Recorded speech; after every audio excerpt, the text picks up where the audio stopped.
बघणार आहोत corn crispy. हे मी बाजारातून कॉर्न आणले, त्याच्यानंतर एका कॉर्नचे असे 2 तुकडे करून घेतले आणि नंतर एका भांड्यामध्ये हे आपण असे दाणे काढून घेऊया याचे। आणि दाणे या पद्धतीने सगळे दाणे काढून घ्यायचे। आता मी हे दाणे काढून घेतले आणि स्वच्छ 2 पाण्याने धुवून घेतलेत आणि हे एका भांड्यात पाणी गरम करायला ठेवले। पाणी गरम झाले आणि हे आपण दाणे याच्यामध्ये टाकलेले आहेत आणि हे छानपैकी असं मस्त उकळून घेऊया आणि याच्यात चवीनुसार मीठ टाकूया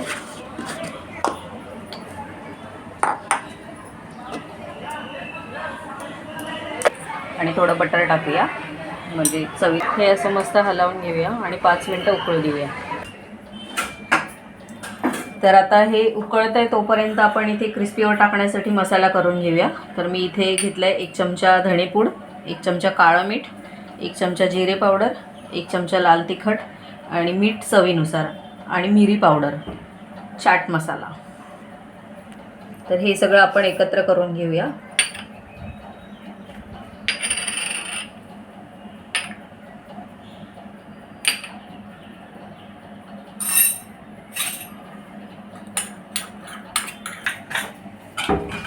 हे उकळू देऊया व्यवस्थित। आता हे उकळून झालंय आपलं। आता याला आपण चाळून घेऊया। इथे चाळणी आणि खाली भांडं ठेवलेली, पाणी काढून घेऊया सगळं।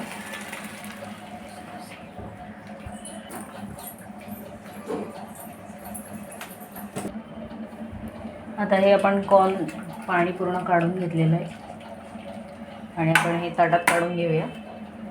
आणि कॉर्न क्रिस्पी करण्यासाठी आपल्याला लागणार आहे, मी इथे 4 चमचे मैदा घेतला आहे, तो इथे टाकून घेऊया। 2 चमचे कॉर्नफ्लॉवर घेतलं आहे,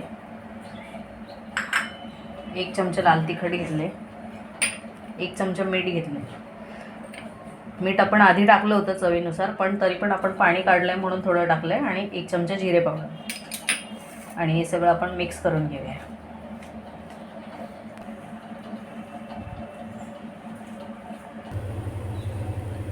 हे सगळं आपण मस्तपैकी मिक्स करून घेतले आणि कढईमध्ये आपण तेल तापवून घेतले आणि क्रिस्पीसाठी आता हे कॉर्न आपण तळून घेऊया।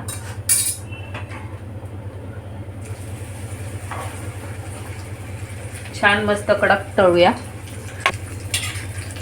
छान मस्त कडक कुरकुरीत तळून घेऊया म्हणजे क्रिस्पी छान लागेल। छान मस्तपैकी आपले कुरकुरीत तळून झालेले आहेत, आपण एका प्लेटमध्ये काढून घेतले। तुम्ही बघू शकता किती छान झालेत। आणि याच्यामध्ये आपण बारीक चिरलेला कांदा, कोथिंबीर आणि आपण हा मगाशी मसाला रेडी केला होता तो 1 चमचा मसाला टाकूया आणि हे सगळं आपण छानपैकी मिक्स करूया।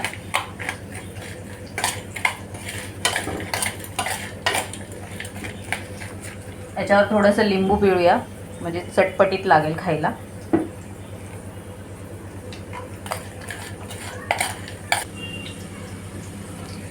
आता आपण हे सुंदर मस्त कालवून घेतलेलं आहे सगळं आणि आता एका प्लेटमध्ये खाण्यासाठी सर्व करूया। आता ही आपली सुंदर कॉर्न क्रिस्पी खाण्यासाठी रेडी या।